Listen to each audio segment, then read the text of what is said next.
Hi friends, എല്ലാവർക്കും സബന്യാസ് വ്ലോഗിൻ്റെ പുതിയൊരു വീഡിയോയിലേക്ക് സ്വാഗതം. വൈകുന്നേരം ചൂട് ചായയോടൊപ്പം കഴിക്കാൻ പറ്റിയ നല്ല ക്രിസ്പി ആയിട്ടുള്ള ചിക്കൻ ബ്രെഡ് റോളാണ് ഇന്നത്തെ റെസിപ്പി. അതെങ്ങനെയാണ് തയ്യാറാക്കുന്നതെന്ന് നോക്കാം. ചിക്കൻ സ്നാക്ക് തയ്യാറാക്കുന്നതിന് വേണ്ടിയിട്ട് ഞാനിവിടെ ആവശ്യത്തിന് എല്ലില്ലാത്ത ചിക്കൻ പീസ് എടുത്ത് വെച്ചിട്ടുണ്ട്. ഇനി ഇതിലേക്ക് 1/4 ടീസ്പൂൺ അളവിൽ മഞ്ഞൾപ്പൊടിയും കുരുമുളക് പൊടിയും ആവശ്യത്തിനുള്ള ഉപ്പും ചേർത്ത് നന്നായി മിക്സ് ചെയ്തതിന് ശേഷം പ്രഷർ കുക്കറിൽ വേവാൻ ആവശ്യമായ വെള്ളവും കൂടി ചേർത്തിട്ട് ഒരു വിസിൽ വരുന്നവരെ വേവിച്ചെടുക്കണം. ചിക്കൻ വെന്തതിന് ശേഷം ഇതുപോലെ ചെറിയ പീസായി മുറിച്ചെടുത്തിട്ടുണ്ട്. ചോപ്പർ ഉണ്ടെങ്കിൽ അതുപയോഗിച്ച് ചോപ്പ് ചെയ്തെടുത്താലും മതി, അല്ലെങ്കിൽ മിക്സിയുടെ ചെറിയ ജാറിലിട്ട് ഒന്ന് കറക്കിയെടുത്താലും മതിയാവും. ഈ ചിക്കൻ സ്നാക്ക് തയ്യാറാക്കിയെടുക്കുന്നത് ബ്രെഡ് സ്ലൈസസിലാണ്. ഇതിൽ ചേർക്കാൻ ആവശ്യമായ ഫില്ലിങ്ങിന് റെഡിയാക്കിയെടുക്കണം. 2 സവാളയും 1 ക്യാരറ്റിൻ്റെ പകുതി കഷ്ണവും ഇതുപോലെ ചെറുതായി അരിഞ്ഞെടുത്തിട്ടുണ്ട്. കൂടെ കറിവേപ്പിലയും. ചോപ്പർ ഉണ്ടെങ്കിൽ സവാളയും ക്യാരറ്റും ചോപ്പ് ചെയ്തെടുത്താൽ മതിയാവും. ഇനി ഇതൊന്ന് വഴറ്റിയെടുക്കണം. അതിനുവേണ്ടി ഒരു കടായിലേക്ക് അല്പം എണ്ണ ഒഴിച്ചു കൊടുക്കുക. എണ്ണ നന്നായി ഒന്ന് ചൂടായി വരുമ്പോഴേക്കും സവാള ചേർത്ത് കൊടുക്കുന്നുണ്ട്. സവാള ഇനിയൊന്ന് വഴറ്റിയെടുക്കണം. സവാള അധികം ബ്രൗൺ കളർ ആവേണ്ട ആവശ്യമൊന്നുമില്ല, ഒന്ന് വഴറ്റിയെടുത്താൽ മതിയാവും. സവാള ഒന്ന് വഴന്നു വന്നതിന് ശേഷം ഇതിലേക്ക് ക്യാരറ്റും കറിവേപ്പിലയും ചേർത്ത് കൊടുക്കുക. ഇനി ക്യാരറ്റൊക്കെ ഒന്ന് നന്നായി വഴന്നു വരട്ടെ, അതുവരെ നമുക്കിതൊന്ന് വഴറ്റി കൊടുക്കാം.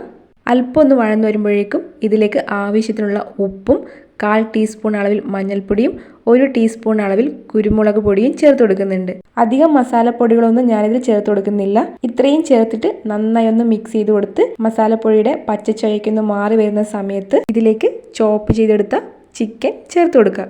ഇതും കൂടി ചേർത്തിട്ട് നന്നായി ഒന്ന് മിക്സ് ചെയ്ത് ഇളക്കി യോജിപ്പിച്ച് കൊടുക്കുക. മസാലക്കൂട്ടൊക്കെ ചിക്കനിൽ നന്നായി പിടിച്ചു വരട്ടെ, അതുവരെ നമുക്കിതൊന്ന് വഴറ്റി കൊടുക്കാം. ഒരു 2 മിനിറ്റ് കഴിഞ്ഞാൽ നമ്മുടെ ഫില്ലിംഗ് ഒക്കെ നല്ലതുപോലെ സെറ്റായി വന്നിട്ടുണ്ടാവും. അതിനുശേഷം ഫ്ലെയിം ഓഫ് ചെയ്യാം. നമ്മുടെ ഫില്ലിങ് റെഡിയായി വന്നിട്ടുണ്ട്. ഇനി ഇത് ബ്രെഡിലേക്ക് ഫില്ല് ചെയ്ത് കൊടുക്കണം. ഇനിയൊരു റോളർ ഉപയോഗിച്ച് ബ്രെഡ് ഇതുപോലെ പ്രസ് ചെയ്ത് ഒരു ഷീറ്റ് പോലെ ആക്കിയെടുക്കണം. അതിനുശേഷം ബ്രെഡിൻ്റെ 4 സൈഡും ഒന്ന് കട്ട് ചെയ്തെടുക്കുന്നുണ്ട്. എല്ലാ ബ്രെഡ് സ്ലൈസസും ഇതുപോലെ കട്ട് ചെയ്തെടുത്തിട്ടുണ്ട്. ഇനി ബ്രെഡ് സ്ലൈസിൻ്റെ ഒരു സൈഡിലായിട്ട് ഫില്ലിങ് ഫില്ല് ചെയ്ത് കൊടുക്കുക. അതിനുശേഷം കൈ ഉപയോഗിച്ച് ഒന്ന് റോൾ ചെയ്ത് കൊടുക്കുന്നുണ്ട്. റോൾ ചെയ്ത് കൊടുത്ത് ലാസ്റ്റ് വരുന്ന ഭാഗം അല്പം പച്ചവെള്ളം നനച്ചു കൊടുക്കുക. ഇങ്ങനെ ചെയ്താൽ നമ്മുടെ ബ്രെഡ് നല്ലതുപോലെ സ്റ്റിക്കായി കിട്ടും. റോൾ ചെയ്തിരിക്കുന്ന ബ്രെഡിൻ്റെ 2 ഭാഗത്തും അല്പം ഫില്ലിങ് കൂടി നിറച്ചു കൊടുത്തിട്ടുണ്ട്. ഇതുപോലെ ബാക്കി എല്ലാ ബ്രെഡ് സ്ലൈസിലും ഫില്ലിങ് നിറച്ചു കൊടുക്കാം. ഇനി ഇതൊന്ന് ടോസ്റ്റ് ചെയ്തെടുക്കണം. അതിന് വേണ്ടിയിട്ട് ഒരു പാനിലേക്ക് 1 സ്പൂൺ നെയ്യ് ഒഴിച്ചു കൊടുക്കുന്നുണ്ട്. നെയ്യ് നന്നായി ഒന്ന് ചൂടായി വരുമ്പോഴേക്കും ഇതിലേക്ക് തയ്യാറാക്കി വെച്ചിരിക്കുന്ന ബ്രെഡ് റോള് ഇതിലേക്ക് വെച്ച് കൊടുക്കാം. ഒരു ലോ ഫ്ലെയിമിൽ വെച്ചിട്ട് വേണം ഇത് ടോസ്റ്റ് ചെയ്തെടുക്കാനായിട്ട്, അല്ലെങ്കിൽ പെട്ടെന്ന് കരിഞ്ഞു പോകും. ഇനി ഇത് പെട്ടെന്ന് തന്നെ തിരിച്ചും മറിച്ചിട്ടൊന്ന് ടോസ്റ്റ് ചെയ്തെടുക്കാം. ഇതുപോലെ ടോസ്റ്റ് ചെയ്തെടുത്തു കഴിഞ്ഞാൽ അധികം എണ്ണയൊന്നും ഉപയോഗിക്കാതെ കഴിക്കാൻ പറ്റിയ നല്ലൊരു സ്നാക്കാണിത്. ചിക്കനൊക്കെ ചേർത്തിട്ടുള്ള ഫില്ലിംഗ് ആയതുകൊണ്ട് എല്ലാവർക്കും ഇത് ഇഷ്ടാകും. ചിക്കൻ ബ്രെഡ് റോൾ എല്ലാവർക്കും ഇഷ്ടപ്പെട്ടെന്ന് കരുതുന്നു. ഇഷ്ടപ്പെട്ടാൽ എല്ലാവരും ട്രൈ ചെയ്ത് നോക്കണം.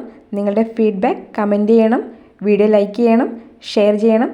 എൻ്റെ ചാനൽ ആദ്യമായിട്ടാണ് കാണുന്നതെങ്കിൽ സബ്സ്ക്രൈബ് ചെയ്യാനും ഫേസ്ബുക്ക് പേജ് ഫോളോ ചെയ്യാനും മറക്കരുത്. അപ്പം മറ്റൊരു പുതിയൊരു റെസിപ്പിയുമായി വരുമ്പോഴേക്കും ബൈ ഫ്രം സബന്യാസ് വ്ളോഗ്.